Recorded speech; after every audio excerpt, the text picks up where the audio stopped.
Yes guys, the After Hours crew are back for another episode. In today's episode, we'll be tackling the issue with drugs, and I'm sure my co-presenter Connor will have more than enough to say on the matter. Thanks, James. We'll be tackling it head on, as it would seem some other broadcasters shaking their boots at the thought of it. Later in today's show, we delve into the sinister, almost comedic world of drug use in sport. That's right, and we'll be having a guest appearance from host of Talk Random podcast, Abs, to bring some professionalism to the debate. As usual, we encourage you to use the hashtag AfterHours across all our social media platforms to get involved in the conversation. And yes, that includes TikTok, guys. Let's get the ball rolling and chins wagging. I'm sure many of you are familiar with the iconic Professor Green. Back in 2018, he teamed up with the BBC, interesting partnership I know, to produce a documentary tackling the issue of legalisation of cannabis. At 6 p.m. on a Friday night, and I'll be smoking a joint. On Oxford Street? Yeah, like I used to Soho. I really don't think twice about it, but I think that maybe because I might not look like your average stoner, they're probably not going to think it's me. I'm like that blonde girl walking down the street. Like, they'll probably, no offence to like that poor rude boy walking next to me. They're probably not that I'm trying to, but like they, unfortunately, I've never So had. you're to blame for the reason people get stopped and searched. Maybe, but like it's someone smoking weed, probably him. Yeah. How do you feel about that aspect of it? Like, how would you feel if you got arrested for smoking weed? I'd be so insulted. I mean, I don't even like calling it a drug, to be honest. I don't say I do drugs. I say I smoke a plant. Like, what other drug makes you want to have a laugh with your friend and playing the guitar or like doing a painting? I'm kind of like, I love weed and I just want to buy it from my mate who sells it. So Connor, let's hear it. As you can tell, cannabis doesn't discriminate in terms of social standing and demographics. The idea that it's a gateway drug is maybe unrealistic, yet can be understandable. Steve Jobs, Richard Branson and Bill Gates compiled some of the world's thinkers and inventors that also indulge in the Sweet Mary Jane. Not only do they do the smoking, they are advocates for the legalisation of the devil's lettuce. It's very evident in that short clip. Much of society have a very blasé approach to the consumption of cannabis.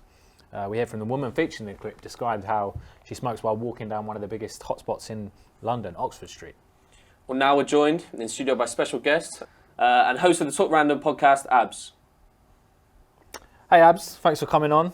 I am excited to be here. Thanks for having me. I am buzzing. I am just ready to roar, like get in there and speak about why cannabis should be legalised. It is absolutely incredible to be here on this platform and talking about something that's normal. We should normalise it. Now, as a man of the people, Abs, we thought we'd get your views on the issue of cannabis. Do you think it should be legalised? Absolutely, I think it should be legalised. I think it absolutely promotes entrepreneurship, agriculture. It promotes a lot of things. It gives you the munchies, it makes you happy. You can still stay slim. You can eat whatever you want and then you're still happy. You can literally eat a double cheeseburger but not regret it because you got the highs. But it absolutely cures like arthritis, mental health as well. It does help with your mental health, and I think like it's a really, really good thing. And I'm sure a lot of people in high places do smoke cannabis and do smoke weed, because I think it's just a normal thing to do. I think it should be legalised, and I do not think it's a criminal offence. And I think it's absolutely bringing money to the economy, and who doesn't love money?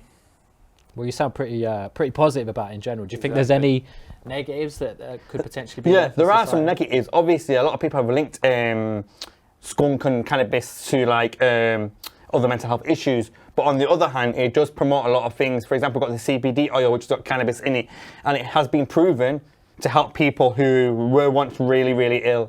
So it does have its ways, its pros and its cons, but I think at the moment it's a positive thing. It's bringing money to the economy and it's helping people, and a lot of people may say it's a negative thing, but when you try it, oh my days, you will be elated and buzzing. You'll be like in cloud 29 or 23, whatever it is. 9. I'm in 29 actually now. 9. No, cloud 9. Yeah. Not 23 or 29. And Abs, if cannabis is legalised, do you think people arrested for cannabis previously should then be released from prison? Absolutely. I think they should be in prison in the first place. What is a Class B drug? It's proven to help people. How many people have fought for the rights? So like, look at a lot of people fought for the rights to bring CBD oil into the country because it does help people. And I think it should be released. I absolutely think it's diabolical how the police are arresting these people, and I bet they smoke it behind closed doors themselves. I bet they got the evidence like, oh, I'm going to have a joint quickly, rapid. True. But like, it's bringing money to the economy. You got like different, like things like they've got haze, hash. It's all different ones, but it's bringing money and it's bringing people together and it's making people like they do things like Happy 420 Day and everything. It's like bringing a community together and it's making people raise awareness of like arthritis. Like we don't want to take prescription drugs, we want to take medication drugs. Like cannabis is a herb, it's here to help you. And the fact is that a lot of people do smoke cannabis, but a lot of people are all right with it.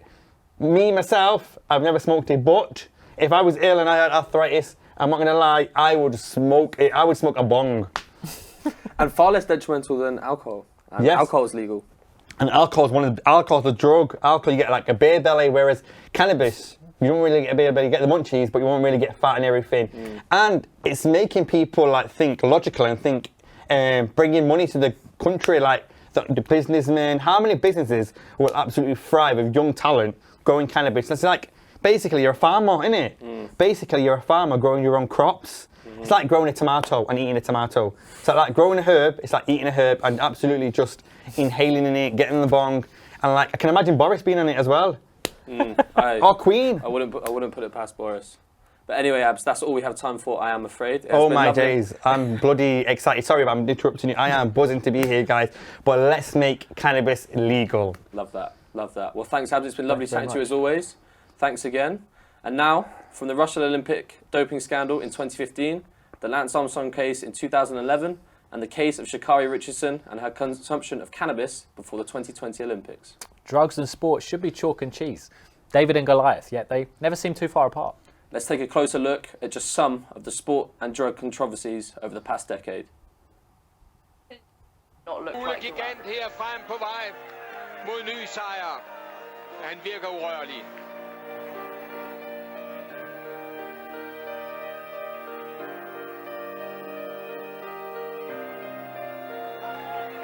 Ivan Mayo op til Armstrong. Set up a foundation that raised millions for cancer research and patients.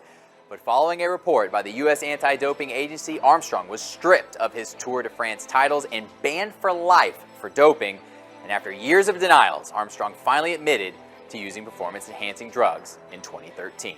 But track and field stars like pole vaulter Yelena Isinbayeva won't be going for gold at next month's Rio Olympics, despite having friends in high places. That's due to a landmark legal judgment which sided with athletics world governing body the IAAF against 68 Russians challenging a ruling which bars them from Brazil. Athletes whose national federation is suspended by the IAAF are ineligible for competition held under the IAAF rules, including the Olympic Games. The IAAF banned Russian athletes after an investigation uncovered state-sponsored doping and a cover-up of positive tests.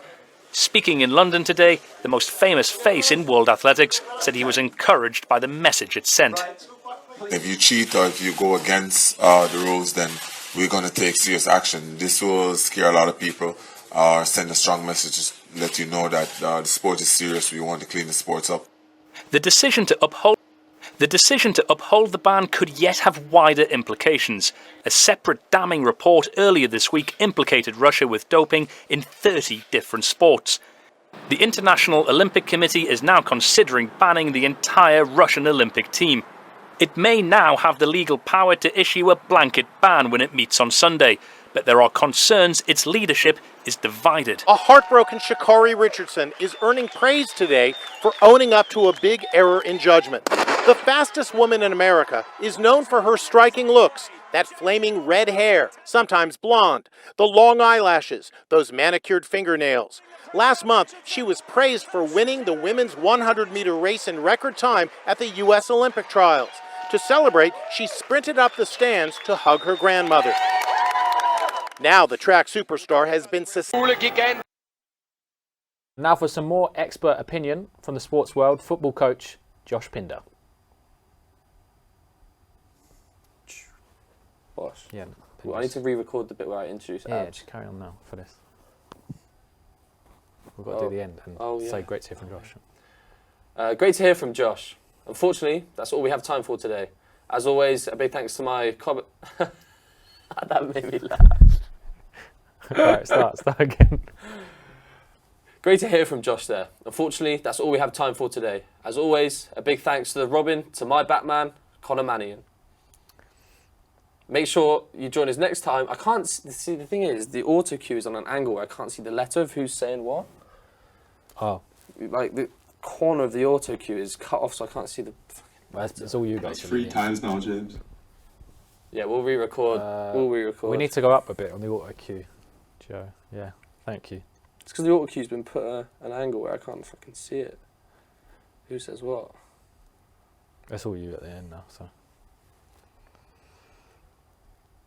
Remember, people jokes about. I forgot what I wrote, and then the Robin to my Batman bits made me fucking piss myself.